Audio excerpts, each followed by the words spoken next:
gonna let the beast out, caged up, held down for far too long. You ready? Be ready. Breathe in, smell the victory. Breathe out, let go of all the doubt you feel. Believe, reject defeat. Don't ever be afraid to be a legend. When it's on the line, seize the moment when the moment's right. Come on, you're in this fight. Don't ever be afraid to be a legend. Stand the test of time. Seize the moment when the moment's right. Come on, believe you're in this fight. Don't ever be afraid to be a legend. Hold up, are you listening? Focus in, we're looking to make history. Let's go, we know what we've waited for. You ready? Stay ready. Breathe in, ready for the fight. Breathe out, the lights are shining bright. Stand up, stand tall, now is your time. Don't ever be afraid to be a legend. When it's on the line, seize the moment when the moment's right. Come on, you're in this fight. Don't ever be afraid to be a legend. Stand the test of time. Seize the moment when the moment's right. Come on, believe you're in this fight. Don't ever be afraid to be a legend. Relentless, cold as they come. They ain't seen nothing like us. This legend runs in our blood. We're coming shot from a gun. Can't handle nothing like us. Get ready, our time has come. When it's on the line, seize the moment when the moment's right. Come on, you're in this fight. Don't ever be afraid to be a legend. Stand the test of time. Man, oh man, what a day it has been. Welcome to Around the Nation on the Viking Nation Live. I am your host, Larry Godwin. You guys can call me LG. And you guys have been calling me a lot today from the moment I got up this morning until now that we're going on the air. Text messages, direct messages, phone calls, all day long. It actually started kind of last night. But anyway, you guys know exactly what I'm talking about. And listen, you'll have to forgive me for this. But after today and the news, the bombshell that just hit, I guess started yesterday going into this morning, and we knew that it was official this morning when Coach DuBose shared it with his players, that I knew right then on the show tonight, I'm going to do something that I've never, ever done on the show. I'm going to take a long, hard, stiff drink. I need something strong after today. And you know what I reach for when I need something strong? Nectar of the Gods, Diet Mountain Dew. That's my drink of choice. And given that, I want to thank our sponsors. Did you guys think that I was going to forget my sponsors? Come on, what kind of show host would I be? Now that I got the entire Lowndes County community watching the show tonight, you better believe I'm going to milk this for my sponsors. I want to thank Pepsi Bottling Company of Valdosta. These guys, this is my drink of choice. My new drink of choice right here is Mountain Dew Spark. Fantastic. Kind of like a fizzy lemonade with an extra kick of caffeine. So Mark Mitchell, you're in the background listening to this, buddy. If you haven't tried this drink yet, you need to try it because it will wake you up. So anyway, you guys don't know that name yet, but you will. This guy's going to be famous in all of Lowndes County in about 10 minutes. I promise. You're going to want to hear from him. I also want to thank Tim Neesmith with A Shade of Perfection. I don't know if you guys realize this, but Tim Neesmith is our new head football coach at Lowndes High School. And Wilbur Pelfrey is the assistant head coach. So congratulations to Tim and Wilbur. Obviously, don't have a heart attack, everybody. I'm kidding. Stickman is not our new head coach. Although, I wouldn't mind it. I'm just kidding. Stickman, we appreciate you. If you guys need custom shades or blinds, this guy can hook you up. A shadeofperfection.com. Give him a shout. 251-3479. couple of other sponsors that we want to recognize: the Migraine and Spine Clinic of Valdosta. Guys, I'm sorry to be chuckling, but after the news that we've had to endure the last couple of days, some of you may be suffering from a migraine tonight. So if that's the case, first thing in the morning, go see Josh Batson and Justin Haskin at the Migraine and Spine Clinic of Valdosta. They will hook you up and take care of your migraine pain. Also, White Oak Investment, Kyle Conger. You ever need financial advice, whether it's to plan out an IRA or any type of a retirement planning? If you just want to buy stock, this guy can give you some fantastic advice. You see what the market's doing. It's up and down, up and down. He gives me fantastic advice. He's who I have my money with, and I've been very pleased with what he's been able to do for me. I want to thank Matthew Godwin at Verizon Wireless on Perimeter Road. If you need iPhones, Androids, accessories, small business accounts, he can help you there as well. So give Matthew a call if you have those needs. Our newest sponsor is Steve Nichols at freedomwithstevenichols.com. Just between me and you, Steve likes to talk politics on that show. If you like politics first thing in the morning, because you can see his show right there on your screen on Facebook, Freedom with Steve Nichols, or on his website, freedomwithstevenichols.live.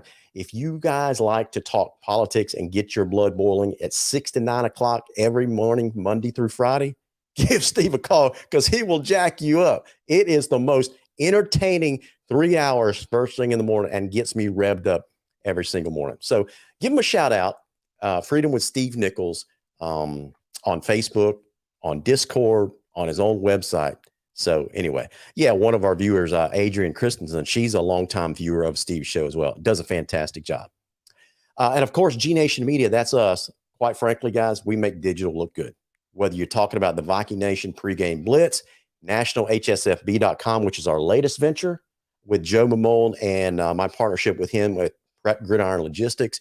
And my newest venture is also Plow the Field podcast that can be seen on any of your podcasting services.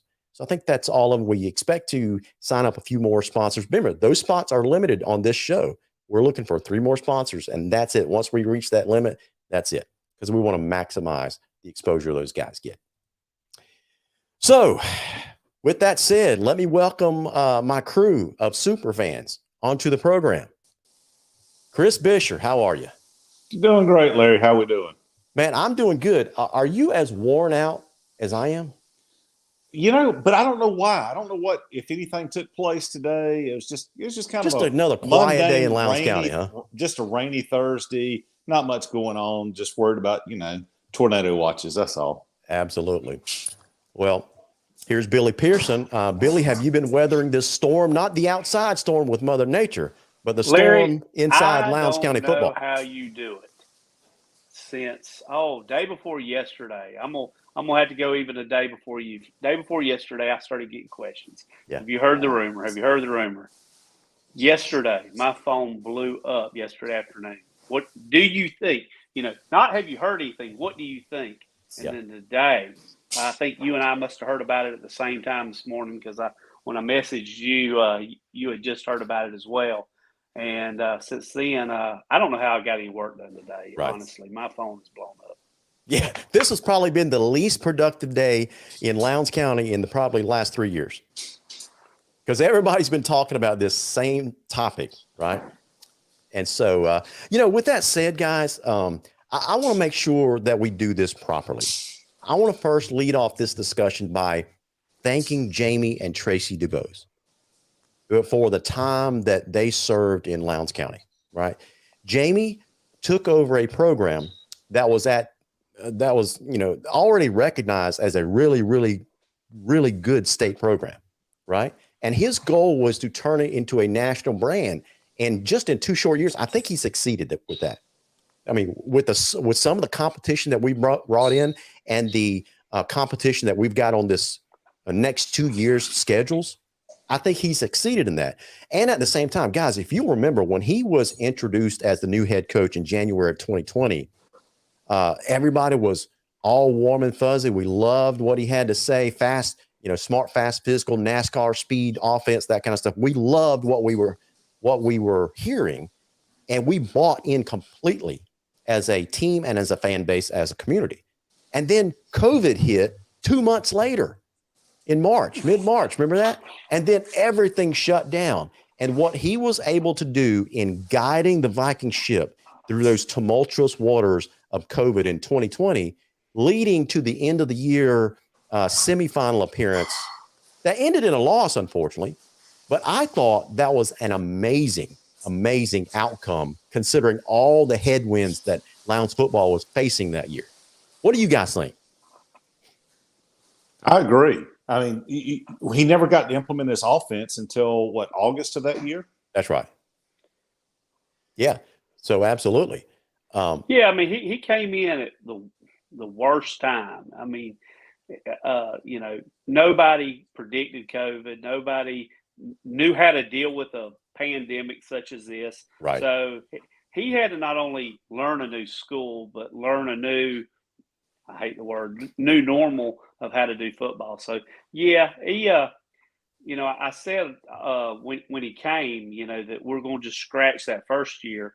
And usually I give a coach 3 years kind of to get his players, his schemes, his system kind of working.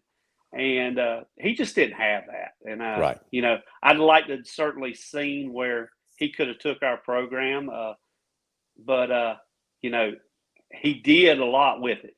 That's right. Exactly right. And Well, so in a short time. In a very short time.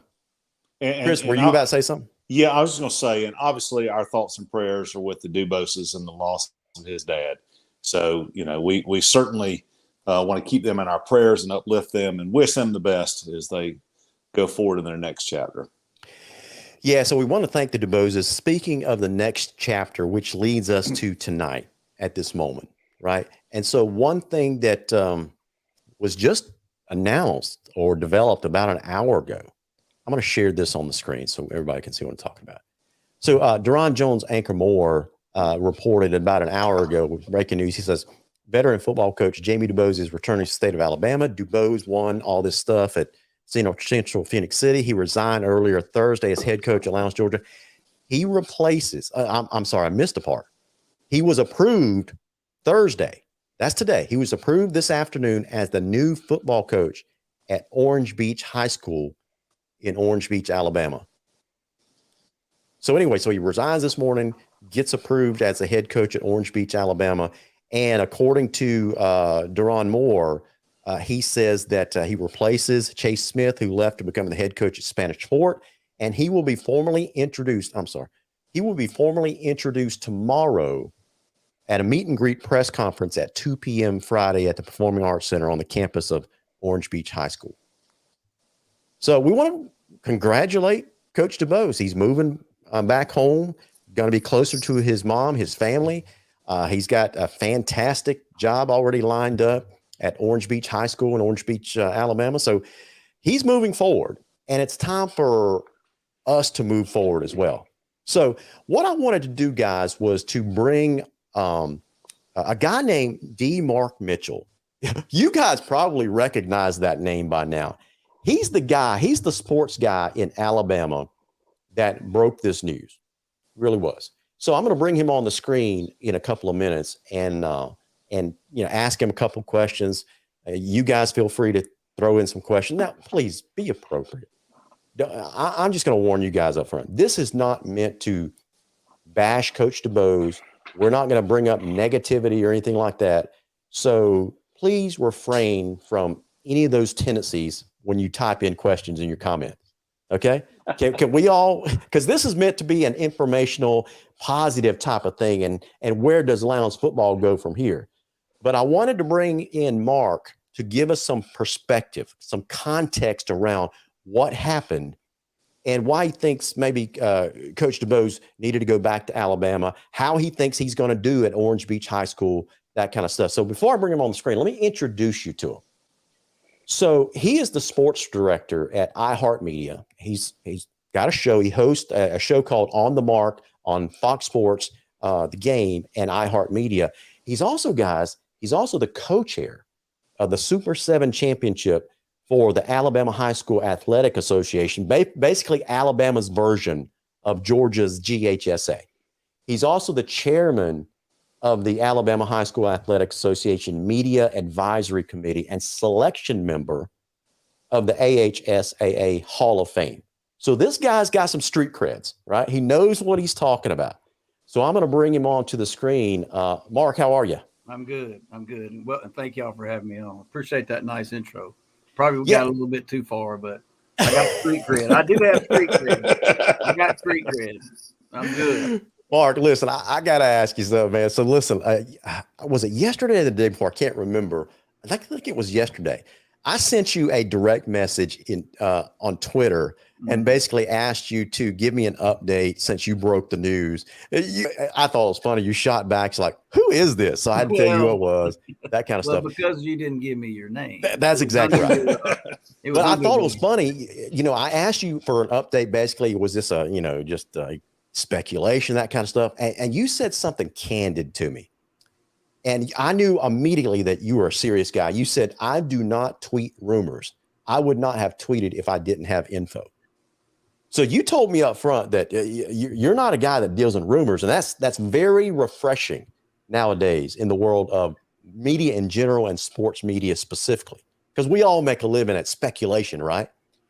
Yeah. So I appreciate you saying that. Sure. So you've known you've known Coach DuBose for a while, right? Yeah, Coach DuBose's first job was in my hometown, which I'm sitting in here in the studio in Opelika, Alabama, years ago. And I've known him, his first wife and his second wife. I've known all of them. His two sons, I knew his late father, and I know his mother. I do know Coach DuBose very well. In fact, when he was at Central at Phoenix City, which is about 20 minutes from here, I got him to come to First Baptist Church, Opelika, and he started coming over here and attended our church regularly here in Opelika. So I know him well. I do. Gotcha. So when did you get a sense that this was going to go down? Was it sometime yesterday, the day before? Oh, no. Probably over the weekend. Okay. Right after his father was laid to rest. Yeah. The next day, probably late Saturday, early Sunday was when I started getting a little bit of information and, kind of putting some things together with people I know. So I'd say late Saturday, early Sunday. Gotcha. Okay. So how do you think he's going to do at his new school there in Orange Beach? I don't know anything. We had a minute with you up front. I don't know anything about this high school program. Is it a good established program? Is it a new program? Brand new. What can you tell us about it? All right, let me tell you this. They've been in existence 2 years. Okay. 2 years. Those of you in Georgia know Gulf Shores, Alabama. Orange Beach and Gulf Shores are right together. Yeah. Orange Beach High School was a member of Baldwin County school system. And about 2 weeks ago, they abruptly had a meeting with the mayor and city council and voted to go city school system, to have a city school system. Superintendent Eddie Tyler of Baldwin County School System said he knew nothing about this, them going with their own system. Although I reported it on my show a week ago before that they were talking about it. Okay. Gotcha. But they may not listen. They probably don't. They didn't. I find that hard to believe. But the reason I'm going here, when that moved right there, they've lost a lot of kids to other schools out of Orange Beach. Gulf Shores High School hired Mark Hudspeth, who is a former college coach. He in turn hired Brian Van Gorder, used to be defensive coordinator for the Falcons, for Auburn, other places. He's got like 4 college coaches on his staff now. One of them was, Paul Rhodes. So Self-Traction, Spanish Fort, where the former coach at Orange Beach went to replace Ben Blackman at Spanish Fort. Chase leaves Orange Beach to go there. All kids start leaving Orange Beach. Mayor votes to go city school system.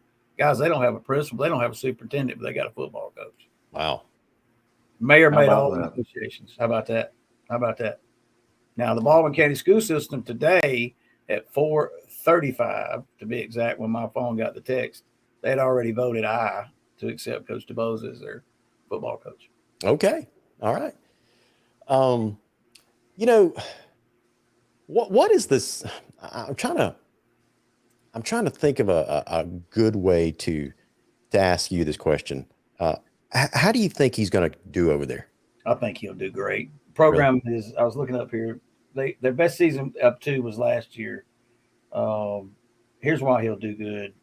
He'll be successful. He's been successful. They're 12-8 in 2 years. Okay, he'll be successful because of who he is. He's in Alabama. He has a great reputation. A lot of kids know him. I would consider him a player's coach. Although y'all probably saw this 2 years, he's not going to tolerate acting a fool. It happens. It ain't going to happen but one time.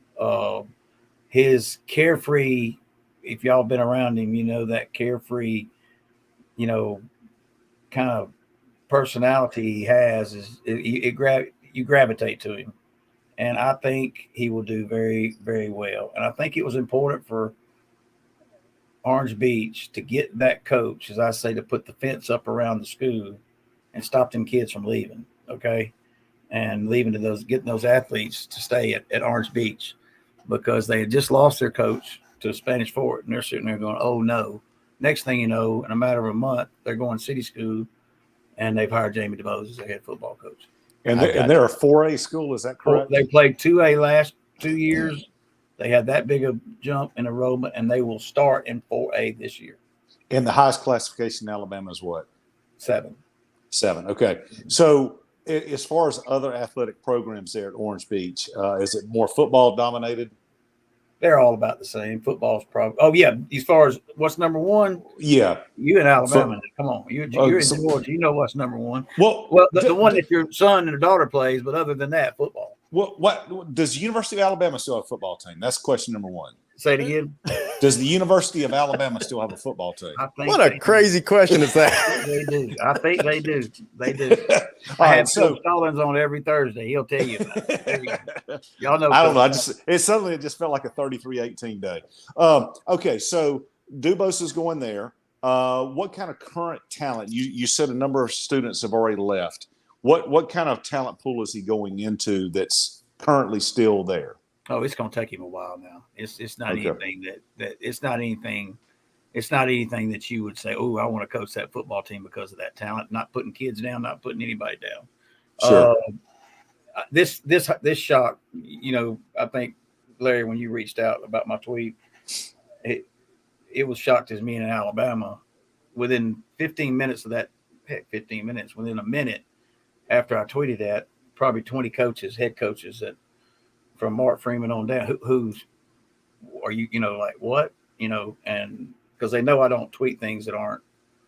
I mean, you can follow my look down. I haven't missed a prediction of when a coach is going to get hired. Now I will the next one because I said that, and I don't mean that arrogantly. I'm just saying I do my homework. I've been in Alabama a long time. I'm a part of a lot. I know a lot. A lot of coaches trust me, and that's kind of like I work full time here at iHeart. That's my job. That's what I do. So, Mark, programs reach out to coaches all the time, whether it's Jamey DuBose or, Justin Rogers over at Colquitt County or whoever the coach is. Rush Pros. They get called all the time to gauge their interest. When Orange Beach started to reach out to Jamey and it sounded like it was getting serious, how surprised are you that he left Lowndes for Orange Beach, or are you surprised at all? I'm not surprised. Why? He loves Alabama. Yeah. Missed it. Wanted to get back. I had a talk with him about a month ago about his father. He wanted to get back and see his father, and there was a job opening in Alabama that he asked me about, and my father passed away a year ago in November, so I just told him that he needed to do what God wanted him to do, and that God was in control of how long we had with our parents, how long we have with anybody. Yeah. And that every minute he was without him, that was another minute he didn't have him. And gotcha. That, it looked to me like, Coach, that you telling me that you need to get back close to your daddy and your mother. So no, it does not surprise me at all. And let me make sure I clarify this. Okay. It doesn't have anything to do with Valdosta or Lowndes County, Georgia, Lowndes County High School. I want to make sure I'm not speaking for Coach DuBose, but I'm speaking on what I know. Okay. Yeah. So I'm glad you said that, because when he issues a statement like he did this morning, like, basically it was all about his his family situation. You know, naturally, there's going to be some people that question that, but you can say unequivocally that was the reason. He wanted to get home to be closer to his family. I do believe that. And his wife needed a couple of years to get retirement. Tracy, he wanted to get back to Alabama again. This is his home. This is his state. He has a lot of, not that he doesn't in Georgia, but he has a lot of coaches that respect him a tremendous amount here. And I think God opened that door for him. And I think that basically, from what I understand, not that money is everything. I've never heard Coach DuBose mention a contract. I can't tell you what he makes right there because I don't get tied up into that unless they say it. But I think I'll say, and I don't want to say anything else, but he's making more money now than he's ever made in his life. I got you. Today. Well, listen, with all you said a while ago, when you initially released that tweet yesterday or a couple of days ago, you immediately got a bunch of phone calls from coaches in Alabama. How many of those coaches asked about the Lowndes job? You know what? They know I don't do much in Georgia, so they didn't. They did. Okay. Well, Mark, it's a great job. It's a great job. Yeah, Mark, I realize that you of course obviously cover Alabama football. Mm-hmm. What is your impression of that about Lowndes football? I'd just be curious to see what your impression is of what you do know about Lowndes. Yeah. Oh, now Coach DuBose has been on my show since he left pretty regular. Okay. What would I say? Incredible program, tremendous amount of love, emotion, tremendous amount of pressure to win from fans. I think administration is, from what I understand, incredible. Fan base can be hard, can be brutal, but top of the top. That's maybe sometimes we all get a little bit too caught up into things. I'm not saying that about Valdosta, but I know that he felt a tremendous amount of pressure from maybe, I don't know if it wasn't administratively. I think it was maybe fans when I had conversations with him. And I don't think Coach DuBose, to my knowledge, he never had pressure from administration. He's never had pressure from fans, but maybe that was the case. I don't know. Okay. Guys, if you're just joining us, you're watching Around the Nation on the Viking Nation Live, and on the screen with us is superfan Chris Bisher, along with myself, your host, Larry Godwin. And joining us from Opelika, Alabama is Mark Mitchell. He's the sports director, hosts a show over there on Fox Sports Radio called On the Mark. So, Mark, we appreciate you being with us today. Mm-hmm. Listen, I got a question for you. Jamey DuBose has been successful just about everywhere he's been. He's won a couple of state championships at Prattville, won a state championship at Central Phoenix City, almost won another state championship at Central Phoenix City. And he did that in very quick order. How long do you think it's going to be before Jamey DuBose has Orange Beach at the top of the Alabama charts? Good question. I don't think it'll be quick, but it'll be quicker than anybody else. Gotcha. I'd say 3 to 4 years he'd have it, maybe even sooner. Here's the deal. Depends on if he gets those transfers back that left. Yeah. How many people move in, and if he can win quick, somehow win some games he's not supposed to, which that's Coach DuBose, maybe sooner or later. But I'd say realistically 3 to 4, he would have it where it needs to be. I think he's that type. Y'all know him. I'm assuming. Yeah. He's that guy. Oh, yeah. Now look, he left to come to y'all. He retired. Y'all were winning. Yeah. When he got there, everywhere he's gone before, they were losing, and he flipped it around. Yeah. And so it takes a tremendous amount of person to have 3 state titles and then go to a program that's expected to win state championships. And let me make sure I clarify. Coach DuBose didn't run away from anything. I'm not saying that he was running from pressure. I'm just being candid with you about the talks we had. I want to clarify. I'm not speaking for Jamey DuBose. You asked me that question. I'm speaking on our talks and what I gather and what I see. Okay. That's right. Just want to clarify that. But I think 3 to 4 years, Coach DuBose will have that program. Very, very, very, very proud they hired him. Well, you've been around high school football for a long time in the state of Alabama. surely you've seen enough Georgia teams cross the border back and forth, whether it's playing Hoover or Thompson or, Enterprise coming over to Georgia, that kind of stuff. What's your opinion on, we get this debate all the time. What's your opinion on Georgia high school football versus Alabama high school football? And don't be a homer. That's hard for me to be. You read that little bio. You saw a lot of AHSAA. That's right. Alabama High School Athletic Association. That's right. One of their former executive directors is my guest host on Monday, and Coach Savarese, who is just retired. I was just texting him a few seconds ago asking we were talking about Coach DuBose. So that's going to be hard for me to do without being a homer. I'll say this, speaking of Super 7, I did. This would have been before 18, I believe. The Georgia High School, y'all are GHSA, is that right? Correct. All right. Your director shadowed us over here at Jordan-Hare Stadium during our Super 7. But you asked me the question about football in Georgia, and is that pretty much what you were talking about to go back? Because I don't want to compare. So, I mean, you can look at colleges and see where they recruit players from, and Georgia's a hotbed. So, right. I broadcast for Opelika High 37 years before I stopped, and we played, a few teams out of Georgia, and then now Opelika plays Callaway on a regular basis, which is a good series. But I think it was I can't think of that team that came out of Atlanta, Tri-Cities, Georgia.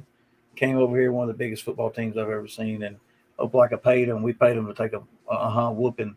They got a win and a check to go home. But a lot of good football in Georgia, no doubt. I'd say pretty similar. But now y'all are going down a class. Is that 2 years? In a couple of years, they're going to go back down to 6 classes. Yeah. But anyway, I think Georgia high school football is as good as Alabama, or not better. I live in Alabama and do a lot with the HSA, so it's going to be hard for me to not be homer. That's kind of unfair to me because I do so much with the HSAA, and I lived in Alabama all my life. Mark, does Alabama have a similar problem to Georgia? And I'm speaking about Metro Atlanta, to where one year you've got this school seems to be the hotbed where all the players go to, and then the next year it's the next school, and so on and so forth. Do y'all have that similar issue in Alabama? No, it's usually the rich get richer, and like Gus Shores, obviously they're trying to become a player, by hiring Coach DuBose. But no, I know what you're talking about. It usually the coaches that are at the schools stay there, and players gravitate to them. So Super 7, for instance, Thompson's been there the last 4 years. Piedmont, Fife High School. So you kind of see the same coaches every year. It sounds so cliche. They reload. Well, you know what they do? They reload. Now, gotcha. We don't see a lot of every once in a while, Chris, you'll see that, but not like apparently what's going on in Georgia. Yeah, it's kind of rampant up in the Atlanta area. Is it? Do y'all have are you saying you have a problem with people when you talk about transfers, as I call it, light and power? Which means basically they moved just a couple of miles, go to the next school district. So a couple years ago it was Marietta. Then the next year it's Grayson. Then the next year it's Collins Hill. I mean, you name it. They seem to suddenly have all the 5 stars. You know what's funny about that? I'm 57. I wasn't a good athlete, but my dad would have never moved high schools for me or my brothers to play sports. That wasn't in the Mitchell household opportunity. Yeah. Mark, there seems to be, especially in the Metro Atlanta area, there seems to be almost every year a new super assembled team. All right. Now let me back up. Montgomery loses a lot of kids because of their school system isn't where it needs to be. So yeah, guys, you get a lot of that taking place. Gotcha. Let me ask y'all a question. Where does Valdosta go? What do you mean, where does Valdosta go? Lowndes. Where do y'all go next? Well, that was going to be the next segment that we were going to do. The superintendent has already begun the coaching search, if that's what you're asking about. Yeah, I was just curious what you thought. I'm not trying to flip the show around. I just was curious while we were talking. I don't want to he's already posted the job listing. And from what I understand, his phone has been ringing off the hook today. He's doing this right here. Exactly right. It's been ringing off the hook today. And I've been told that it's a deeper and richer coaching pool than he even had last time this was open when he was trying to replace Randy McPherson. Got it. Okay. So, And the job was posted this morning, and it closes on Monday. So they're looking to fill this vacancy very quickly. Yeah, it's tough time of year. There's no doubt about it. yeah, within the next 2 to 3 weeks, that's what we're hearing that the time frame is. I'm sure they'll get a good guy. No Yep. doubt. And I've already been asked, is Rush Pope's coming to Lowndes County? You know what? Bless Rush Park. I love him. He's on my show a lot. Rush had a tough time during COVID. I don't know if y'all know that or not, but I did, yeah. Yeah, he really struggled, and he told me last week that he was happy to be a father and was going to sit there in the stands another year at Piedmont and watch his son play. And I said, Rush, Coach Prost, do you ever? I don't like to use first names but I said, Coach Prost, you going to come back to coach? He said, yeah, I probably will. And you know what? That joker can coach now. He can coach. I got to give him his props on the coaching field, sir. I got to give him his props on the football field. The dude can coach. It's Well, just we got some issues with the other things that he does. Yeah, I love him. He can coach. So we have a good relationship. That's right. So we'll end it right there. Mark Mitchell, thank you so much for joining us for a few minutes tonight. My pleasure. Thank y'all. And I appreciate you reaching out, Larry and Chris. And look, Coach DuBose did what he needed to do with his family. I guess I am speaking for him here. There's nothing wrong with Lowndes County High School. I know y'all know that already, but just some unique circumstances that as far as I can say. All right. That's right. So we appreciate it. And thanks so much. And let's keep in touch. Yes, sir. Thank you, Mark. Yes, sir. You have a good evening. You got it. Too. So there you have it, man. So Mark asked an interesting question, which is going to be our next segment, guys. And that is, where does Lowndes go from here? Where does Lowndes go from here? Do we try to get another superstar head coach? Is it too late in the offseason to do that? What's your opinion on that? Well, my opinion at the start of the day was it's the worst time of year to be looking for a head coach. Yeah. By the end of the day, and I'm hearing that the number of applicants is possibly greater than the last time, which was 90 plus, and there's a very rich amount of applicants, I feel a whole lot better. Yeah, absolutely. So, Billy, you've been kind of quiet tonight.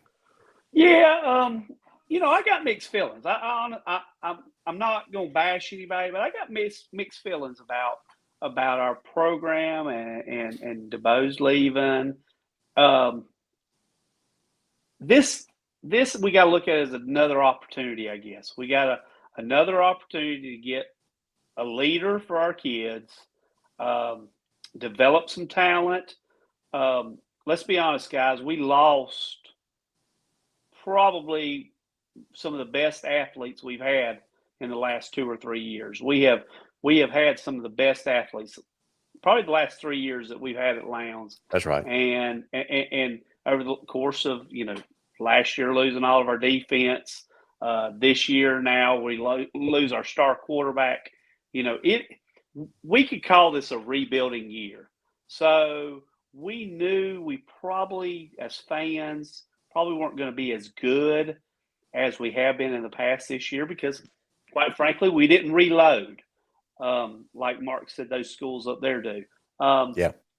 But this gives us an opportunity with some kids that aren't superstars to get a coach in the year and a coach that can develop them and it'll be a learning process for a new coach and the kids. So that's right. I don't think of it as a bad thing. I hate to lose Coach DuBose. I had a timeline in my head that I thought that he would have his players, his system in, and I think he needed another year or two to have his whole system in, and I'd have liked to have really evaluated him after he had his truth. But, he's got to do for his family what he's got to do for his family, and Lowndes has to do for our family what we got to do. And we got to go out and get a head coach that's proven that can win football games. Because we expect, 10, 12, 15-win seasons are the norm at Lowndes High now. Now, when I was at Lowndes, 2-win season was norm. But But now things have changed, and we got to get a winner. And with y'all saying 90-plus guys, there's going to be a star in there. It's just a matter of Wes recognizing what Lowndes needs. And he did a good job going after DuBose. So I don't doubt that he will find that next great coach at Lowndes Football. Speaking of Wes, the last time he had to do this coaching search, he met with Jamey DuBose in a remote location in the middle of nowhere at a Waffle House, right? So, guys, let's surround all the Waffle Houses south of Macon and be on the look for a middle-aged white mustache dude interviewing a head coach. And y'all let me know who you spot. Well, okay, let's touch on something right here. While the timing isn't great, we're right in the middle of spring ball and all those sorts of things. The timing is also great because Wes is still here. We have not replaced him. He is not retired as of yet. Wes is a former coach. Wes loves this school system, as our board of education members love the school system. So at least we have consistency at the top for this new hire. That's right. And that's it. Listen, at the end of the day, it's about these students. It's about those players. And it's not just the football team. It's everybody that takes that field on Friday nights at Martin Stadium. We all want to go out there and win, and the fans want to win. But it's more about supporting those students, too. Yeah. Guys, do we dare say that Wes already has somebody in mind? With his short deadline that he's put and his confidence that he's going to hire, do you think he's got somebody in mind? I don't know. No comment. I wouldn't say a Rush Prost or anything like that, but maybe somebody from our past, maybe somebody on our staff now. Man, I've been asked a couple times today about Rush Probst coming to Lowndes. Oh my gosh, no. You know what my question to them was? What is more likely, Wes Taylor shaving off his mustache or Wes Taylor hiring Rush Probst? Yeah, that's not going to happen. Rush is the answer is he's more likely to shave his mustache than hire Rush Probst. Yeah, and that's not going to happen. Jamey DuBose, I heard Mark comment about Jamey DuBose maybe feeling a little pressure from some of the fans. Can you imagine the type of pressure Rush Probst would feel from a Lowndes fan? Yeah, it'd be ugly. This job ain't for everybody. This is a pressure. It's a great job. It's a destination job, but it ain't for everybody. Well, in college terms, this is D1 ball. For the state of Georgia, this is D1 ball. No, this is SEC. That's right, SEC D1 ball. Yeah, this is the SEC of football down here. There's no doubt about it that we demand winning, and we're going to demand a coach that's not just some assistant that's looking to move up. I feel like knowing Wes with that short deadline, maybe he had some names pop up during his last interview that he's thinking about, Well, Billy, I don't know if your screen is frozen up with Larry or not, but it almost looks like a mugshot if yours is frozen up as well. Larry has left the building. Oh, now he is gone. Hey, so it's our show now, Billy. Okay. Yeah. So what do we want to talk about? Talk about what we really want to talk about. Well, listen. It's like obviously hunting when the game warden's out of town. That's right. That's right. Obviously, from a Lowndes County, Lowndes High Viking football program, we want this team to win. We want them to win with hometown boys.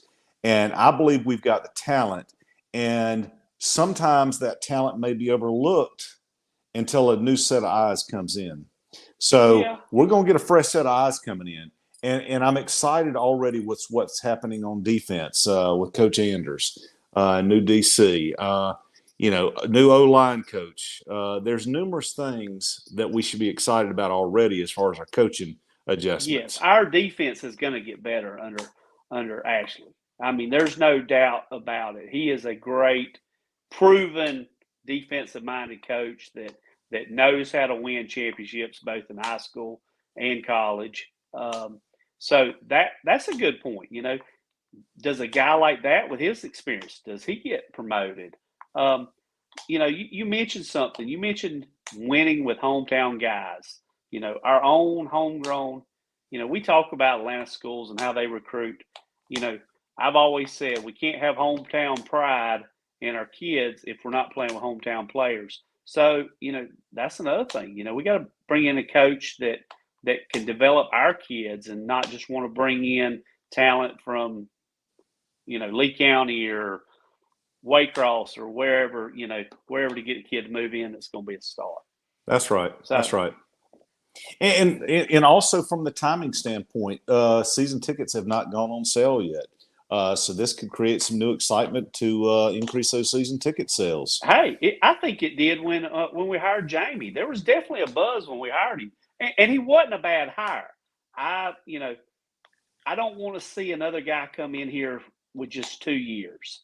I don't think he can get his system. No coach. I don't care if we brought Kirby Smart down here. He couldn't develop players in a year or two. And I think had Jamey stayed a little bit longer, he could have got more of his system in play. And I think we need that for the future. We need that longer term guy, that guy that's going to be here more than just 2 or 3 years, like a Randy Mack that was here for all those years. What?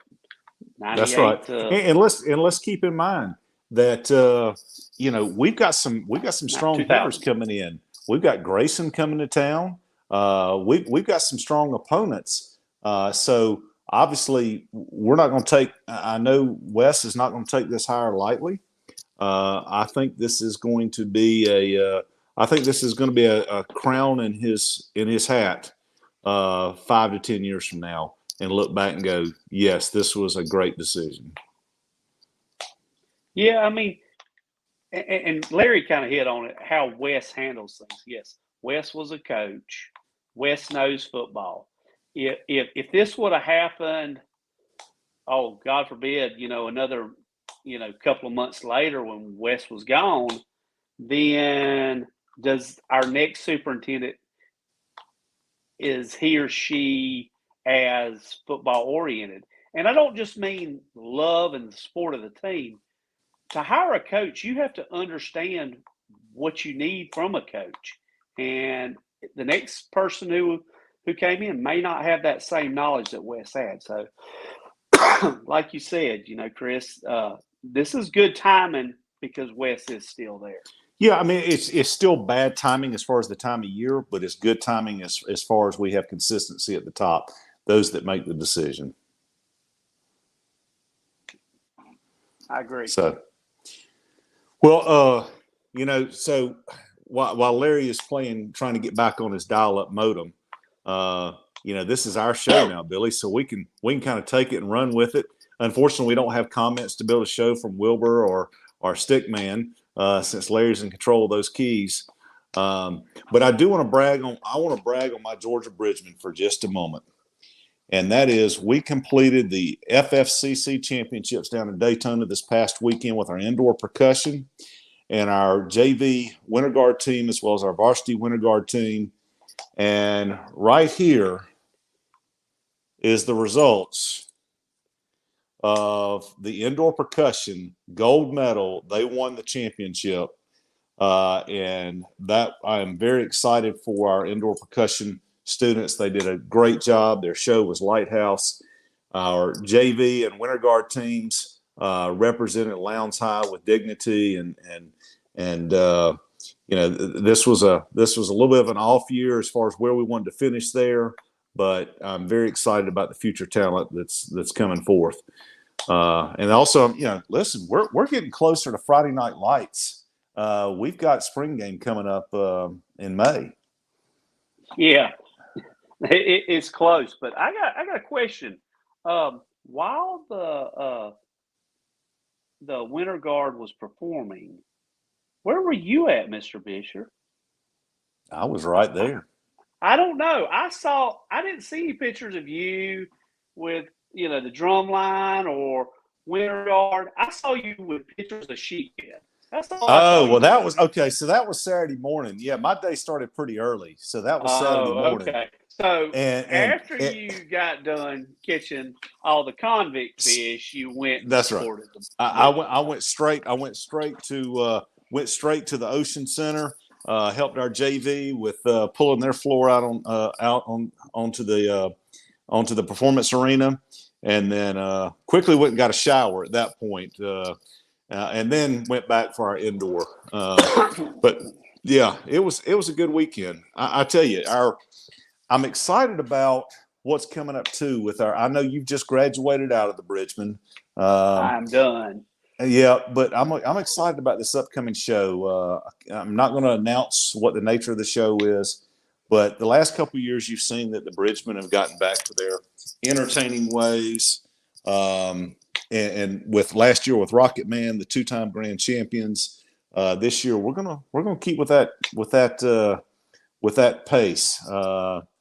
And so, right now we're in the midst of, we got auxiliary tryouts coming up right after spring break. We have indoor percussion placement, ninth grade signing night, spring concerts, not only at the high school, which will be the first performance within the new Performing Arts Center. And then we got the 3 middle school concerts coming up. So it's going to be a busy Don't y'all have end to some the school year. deadlines coming up soon? Like for the kids that want to march, don't they have to get some stuff in the next?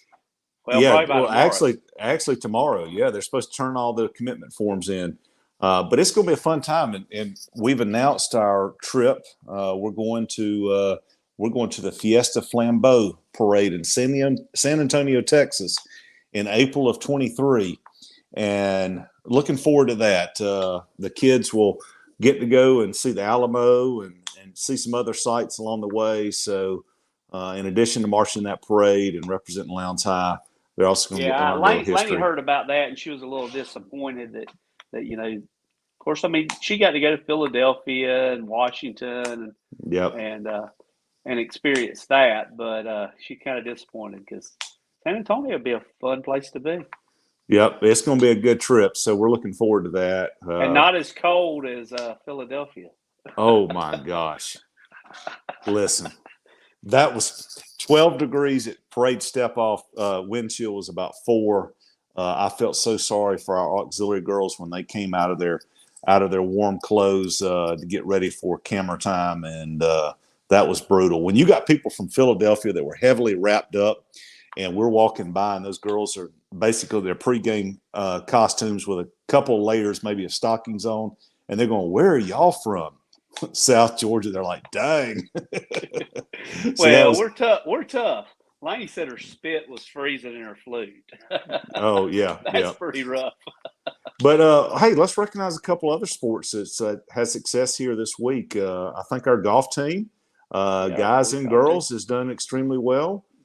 So that's always good. I think a couple of our girls that were on the show a couple weeks ago, one of them I think was low medalist this past week. That's pretty impressive. Yes, it is.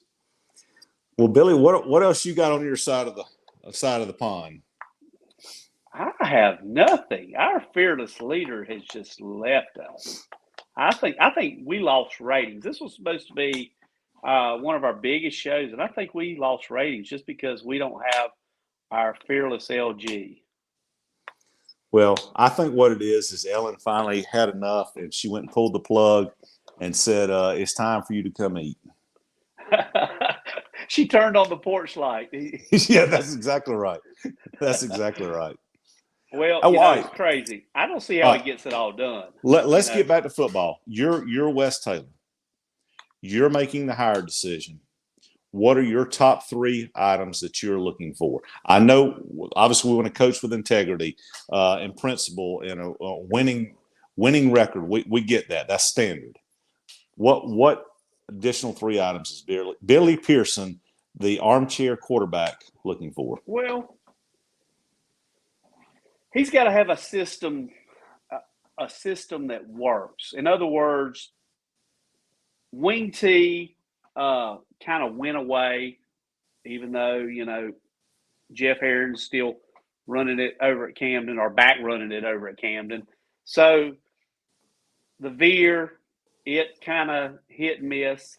Right now, it seems to be offenses are high speed, spread offenses that they can throw the ball real well,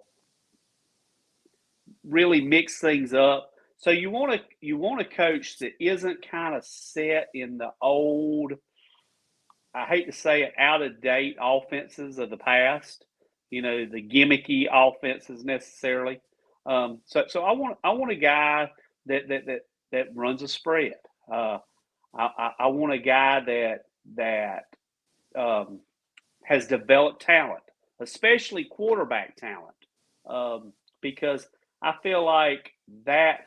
Even though Jakari, you go with Michael, we've had some great quarterbacks in the past.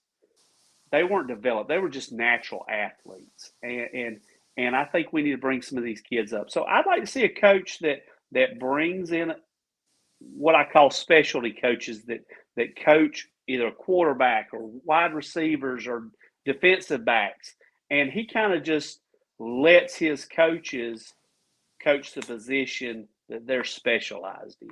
So that's what the type of things I'm looking for. I'm looking for a coach that has vision of the way high school football is going. Seems to be the spread offense, high powered, a lot of scoring, but at the same time that has a history of letting his assistants do their job. And of course, the integrity, winning ways, all that kind of good stuff.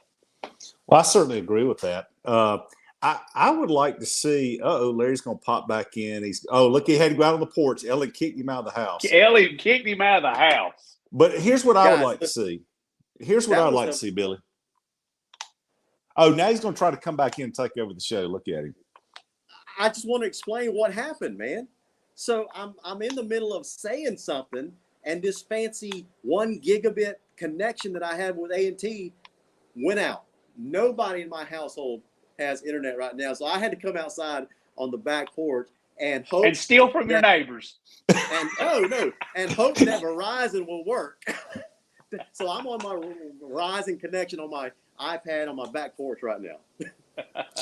Hey, here's what I'd like to see. I would like to see a coach that has gone into a program that had star players, i.e. Jakari, graduate out and have to come in at that level. And so they kind of got a whiteboard and they can take a fresh look at the talent that we have within the team and not be afraid to plug and play or move around and look for input. Also, obviously, a person of principle that's going to, obviously that ties in with integrity. But I would like to see somebody that's got experience coming in somewhat on a ground floor level and being able to have quick success. Yeah, absolutely. Hey guys, I don't know if some of the people on the comment string have. I think it would be kind of fun. I'm going to post this. I'm going to create a poll that will appear later tonight or sometime tomorrow morning on my website, pregameblitz.com. And I'm going to take the top 10 names that you guys put in the comment area of this broadcast. And I'm put all 10 names and let you guys, as a fan base, vote on who you think that we should get. And that would be a fun exercise, I think, to keep us all mentally occupied while Wes Taylor brings in the guys. So have you guys talked about some potential names? We haven't talked about any names because I was kind of hoping that you would come back and make it before the end of the show, and we didn't have to sign off. But yeah, I'd like to throw some names in the hat that I think, and I'm sure Chris does too. Well, let's throw out some obvious names because every time this is not working. So every time there is a coaching search, right? Names pop up from everyday fans, and the first names they think about are the ones they remember most recently. Guys like Byron Slack. I'm sure you've heard that name thrown out there already. Byron Slack. Guys like Tucker Pruitt. I've heard that name thrown out there. I've heard Alan Rodemaker thrown out there. So I don't know what you think about those types of names, but I've even heard names like Chris Tone, former Lowndes player. I've heard names like Brad Armstrong, former offensive coordinator under Randy McPherson back in the championship runs that we had. Now, Brad Armstrong is a wing T guy, so I'm not sure how I feel about that. But those are some of the names that I've already heard fans throwing out there. Now, Billy, Chris, what do you think about these names? I'm just going to throw some big-time names out there. Guys like Marquise Westbrook at Warner Robins. Do you think he would be a good fit in a Lowndes program, given the resources that he would have available to him that he doesn't perhaps have at Warner Robins? Because Warner Robins has like 5 high schools in that county. Oh, yeah. Guys like Mark Freeman, the Thompson head coach over in Alabama. I personally think that Mark Freeman is the reason why coaches like Josh Niblett are moving on to Gainesville, because this guy has taken over the state of Alabama at Thompson High School. Guys like potentially Matt DeBuck at Cardinal Gibbons down in South Florida. Mike Smith, the new head coach down there at American Heritage that we're going to see on August 20th here at Martin Stadium. So those are the names that I thought about immediately. Wilbur Pelfrey says, how about Zach Grage over Thomasville? Yeah, Zach's name actually came up today with some people I was talking to, and I don't think that would be a bad fit for Lowndes. Normally, I don't like guys who've had success in the lower classifications because it doesn't quite equate to success in 7A. Let's just face it, we had a coach back several years ago. He left us. He couldn't win a football game, left us and won 3 state championships in a row in 3A.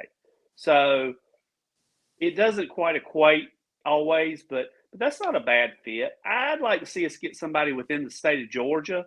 Right. Just because I'm tired of people going home. And I'm not just saying that from a standpoint of Jamey, but we've had some assistants that wanted to go back home too. So, yeah. So speaking of that, Brad Barfield says that's one thing DuBose won't have at Orange Beach is the 12th man.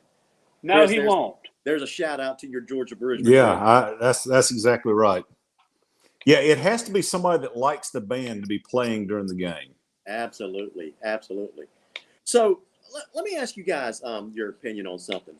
Do you think Wes tries to hit a home run? Because he's announced his retirement at the end of this school term, right?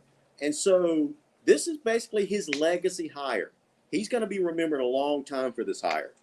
So as he goes out the door, do you think he's going to try to hit a home run with his hire, or basically get someone that satisfies the fan base and let the next superintendent deal with it, whatever that may be? That's not Wes. I think if he was staying, he'd still try to hit a home run. He loves Lowndes Vikings. I promise you, when he retires, he will still be in those stands on Friday night. He will still be supporting the team. That's the type of guy Wes Taylor is. I mean, I agree with that. And I don't think – I hope – But I do think he's going to want to hit a home run, and it will be his legacy, but I don't think that's crossing his mind. He wants to get the best guy for the team. Yeah, I don't think Wes is going into this as going, oh, my gosh, this is my legacy. I think Wes wants the absolute best for Lowndes High School. And so that's what he's going to go after. And I think he's going to look for a person of principle. Yeah.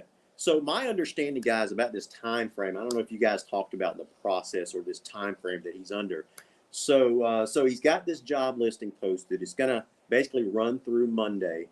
So he's going to have this 100, I'm assuming 100 plus candidates. By Monday, it could be up to 150, right? So he weeds through this, and I'm being told that he's going to whittle it down, start making phone calls, whittle it down to a final 6, present that to the board for their consideration, their feedback, back and forth, that kind of stuff, get some advisement from them. And then he's going to make a determination on his candidate of choice, and then he's going to go back to the board with his recommendation on this single candidate. So what do you guys think about that process? I think it's going to take about 2 to 3 weeks. I don't think it's going to take 3 weeks. I think we're going to have a new hire within 2 weeks. I still think he's got somebody in mind, whether it be from his list when he hired Jamey, from 2020. I think he's got somebody in mind. I mean, certainly he heard the rumors when we heard the rumors. That's right. So he might have went in action then and started kind of going through who he thought. Let me bring up. But does he interview more than one person? In other words, does he just pick his guy and just interviews him, or does he interview top 10 or top 5, or what's that process, Larry? I think what I've been told and what I've gathered in conversations with people is he's going to interview more than just one person, right? He's going to go through these applicants. I'm sure he's probably got some people in mind, and he's going to basically whittle that list down to 6 people and then interview those guys in a more formal setting, away from the school, that kind of stuff. So nobody's looking over his shoulder, that kind of stuff. We all know Wes Taylor by now. He has a very methodical process in just about everything that he does, right? And I'm certain that he's going to use that same process, because this is not the first hire he's ever had to do outside of football. He's hired a lot of people, and so he follows a process. And so he's going to interview more than one person. I think he's going to whittle it down to 6 people, get some feedback from his board, and then go back and then whittle it down to his top choice. I think that's the way it's going to work. Now, guys, I want to bring up something that Darryl Presley said, and I think this is very appropriate for this discussion. He says, the bottom line is whoever we get, we need to support them in whatever they run. They're going to be hired because they are better coaches than us.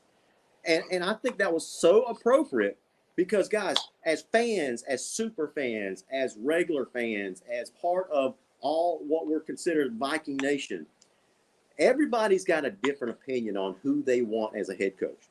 Some say Rob Armstrong, some say Marquise Westbrook, some say Byron Slide. Whoever West brings in here, it may not be. There's a good chance that I'm talking to you that's watching tonight. There's a good chance that it's not going to be the person that you personally wanted.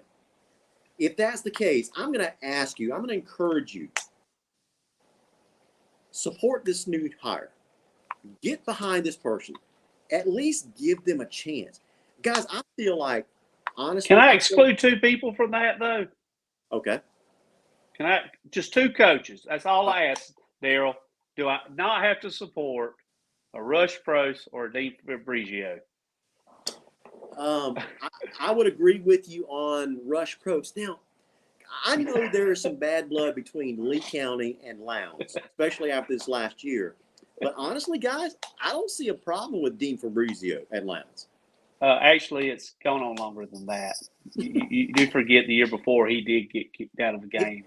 He did. He's a very passionate coach. Jamey DuBose was known to be a very passionate coach at times on the sidelines. That's just what coaches do, right? So I don't hold that kind of stuff against him. Now, that particular year, a couple years ago, when he was being kicked, he escorted off the field, that was a little showmanship on his part because Phil, I remember vividly, Billy, that Phil Jones and I were live streaming that game for ITG Next in the game. We were live streaming that game for Lowndes and Lee County.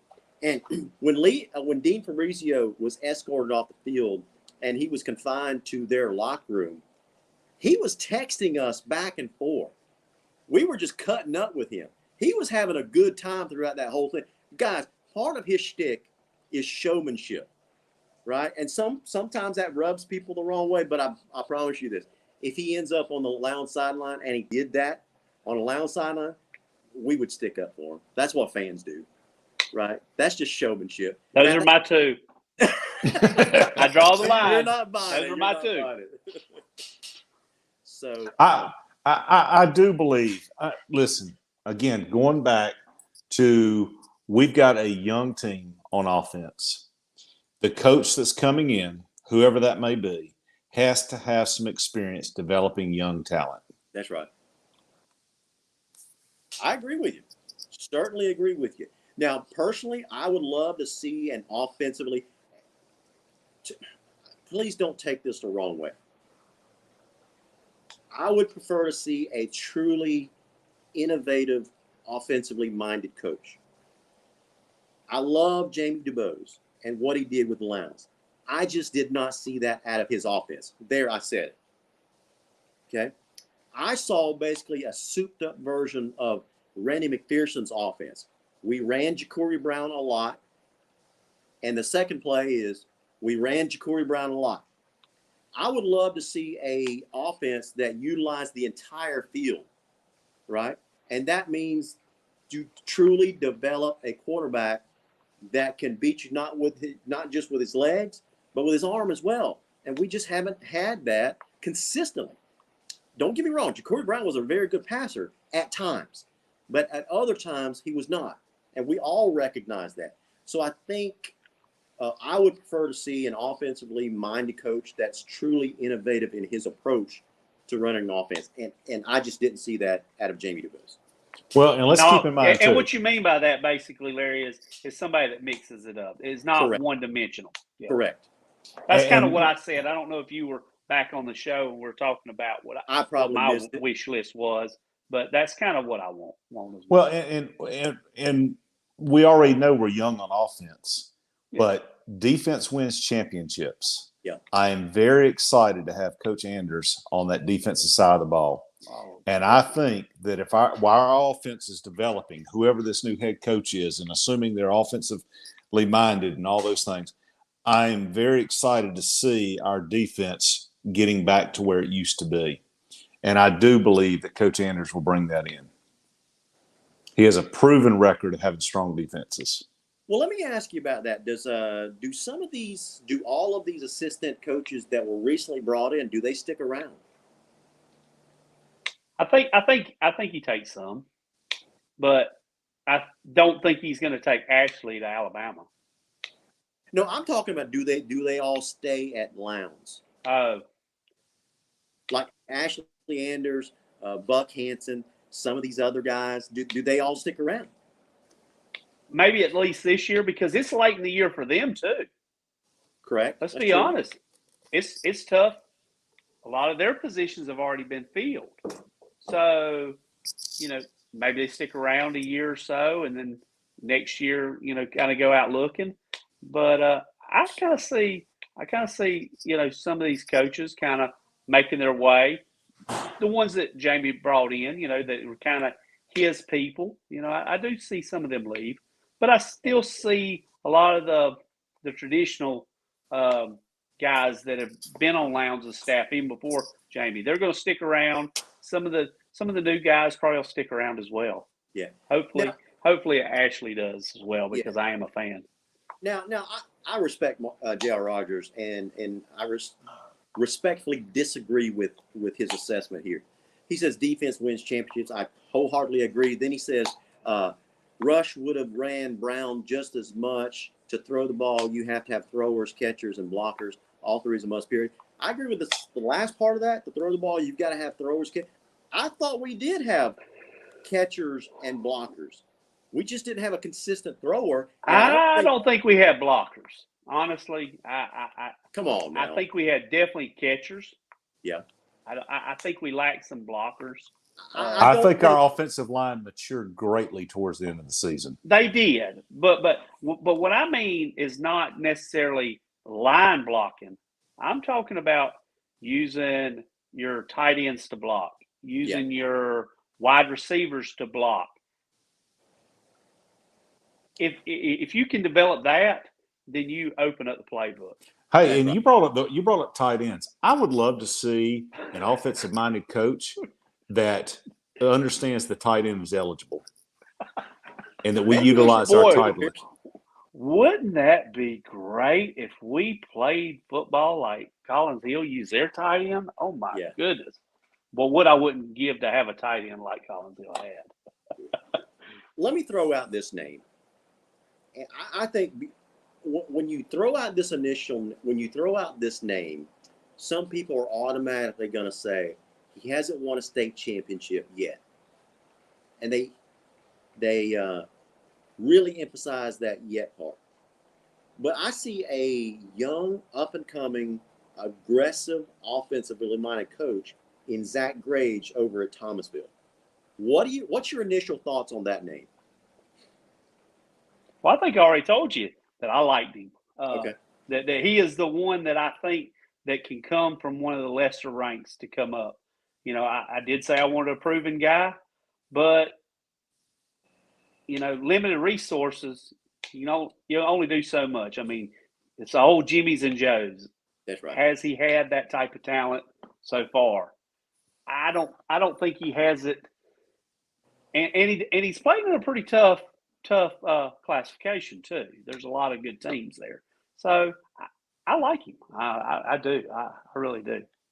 Well, he took a struggling program in Thomasville when they were coached by Leroy Riles. I think Coach Riles left Thomasville last year. They had a 2-8 record or something like that. So Zach Grage gets hired. He immediately resurrects that program, and then that culminated in last year in playing Fitzgerald for a state championship in AA. And I've just seen his offenses progress year to year to year, and they just increasingly get better and better. And I just love to see that. So I love to see. What's the name of the Oconee County coach? Travis Nolan. Travis Nolan is another up and coach. But he's now at Jefferson. He's at Jefferson now. Travis Nolan. That is my. If I'm going out, and I'm going to get him. Here is the name above all names. I'm not sure why I didn't think of this, guys. Daryl Rayburn says, "What about Bubba Price?" Listen, could you imagine LG doing the post-game interview? Actually, let's take this back. Larry would no longer take pictures of the football team. Every picture he takes and posts would be of Bubba. That's funny right there. You want to talk about a fanboy? If Bubba Price was the head coach of the Vikings, my gosh, we wouldn't be out on the show because we couldn't say anything negative. Larry would beat us up. Oh my gosh! He would have Whitney Houston playing in the background. You name it. Oh my gosh! So I'm not sure the names that you guys threw out there when I was off the show for about 10 minutes or so trying to fix my internet connection. But were there what kind of other big names that you guys talked about? We didn't discuss any names. What do you think about? I've heard this name. What do you think about an Alan Rodemaker at Lowndes? Here's my take on Alan, and I hate to cut y'all guys off, but I have a big take on Alan. Okay. Alan would get us back to playing defensive football, which I love. But I've kind of realized that defense isn't everything. And my buddy JR, we grew up thinking defense wins championships. Right now, high-powered offenses seem to be the way to go. You still have to play defense, but Alan would bring defense to us. But let's face it, guys, I don't think Alan has that many more years that he's going to want to. And I don't know Alan personally, but I don't think he's got that many more years that he might want to stay and coach high school football. I mean, his daughter's getting ready to graduate. I think she got a volleyball scholarship somewhere, if I'm not mistaken. Of course, Tate's down at FSU. Maybe he wants to move a little closer to wherever they're going to school and maybe be more active in their lives. And maybe he's, destined to just stay as a defensive coordinator. I don't know. I just don't see him giving us 5-10 years as a coach. That's why he wouldn't be my choice. I think he'd make a great coach. I just don't think the longevity's there for him. Yeah, I think our new head coach is going to be anywhere from mid-30s to mid-40s. Gotcha. To be around for quite a while. Man, sorry, Bubba, that throws you out, bud. A mid-30s head coach at Lowndes High School? I mean, he's going to be around for a while. Well, he'll be around because he's winning, we hope. Absolutely. If he's not, he won't. Absolutely. All right, guys, we are going to wrap up the show tonight because I knew we would go overtime. We're approaching hour and 20 minutes. We're approaching hour 30, really. But here's a name that we haven't talked about tonight. I don't know how I feel about this. Jason Strickland out of Ware County. I have to think that Jason Strickland is probably going to be at least rumored to apply for this job. Do you know much about Jason Strickland? Do not. Gotcha. All I know is, he was at, I think, Fitzgerald for a few years, took him to a state championship title game, I believe, didn't win, went over to Pierce County, had some success there, and then when Franklin Stevens left Ware County, became the Ware County head coach and has had some good teams over the last few years, mainly because they had a superstar quarterback in Thomas Castellanos, I believe. So he's going to be starting over with his talent pool over in Ware County. So I would not be surprised if someone like Jason Strickland applied for the Lowndes job. But I haven't heard that, to be frank with you, Kyle Richter. So anyway, Michael Jarvis says Matt DuBose. He is the head coach for Cardinal Gibbons out of, I think that's Lakeland, Florida. Now, I don't know how much you know about Cardinal Gibbons, but they are a nationally prominent program, private school, I believe. I think they play in the 4A classification down there. But it is a nationally prominent program that is not afraid to scrap it up with bigger programs, and he's had a lot of success over the years. And I know for a fact Matt DuBose is itching to get up to Georgia, because I didn't know if you guys knew this, but when Colquitt County was looking for a head coach this past offseason, before they hired Sean Calhoun. Oh, it's the base scale, definitely. Yeah, before they hired Sean Calhoun, they actually reached out to Matt DuBose and interviewed him, and so he was close to coming up here. So I know that he would love to come to South Georgia because of a big major increase in pay based on what he's making down in South Florida. But that's another name to be on the lookout for. So anyway, well, guys, as Daryl Presley stated earlier, whoever the new head coach is, we need to rally around that coach. We need to continue to rally around these players. Exactly right. Guys, it's been a long day. It's been a long couple of days. And I know it was initially a shock to the Lowndes system because, we were all looking forward to this upcoming year because just a couple of weeks ago, we talked about in detail, Billy, about the Lowndes schedule that was just put together, right? Including American Heritage in that Georgia-Florida Challenge that's going to start the season on August 20th. But now that the skipper that put all that together, that wanted to make Lowndes a national brand, he's left town.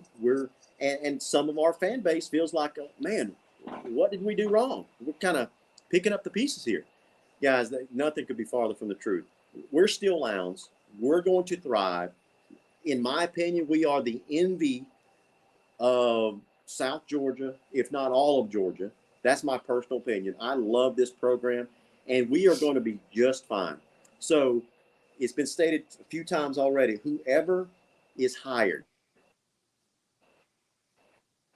get behind them, rally behind them, and let's help this new guy take this program to unseen heights like never before. I think we can do it. And so I'm an eternal optimist. I always see things through crimson-colored glasses. And so I think the next guy is going to be a home run hire, and I'm going to do everything I can to support him, and I hope that you do the same. So that's going to be the show that we have for you tonight, guys. Sorry that it's gone this long, but it was an important topic. Everybody's curious about it. So for Chris Bisher, Billy Pearson, I've been your host, Larry Godwin. You guys have been watching Around the Nation on the Viking Nation Live. Y'all have a great weekend. We'll see y'all next week. Goodbye. Go Vikings. Go Vikings.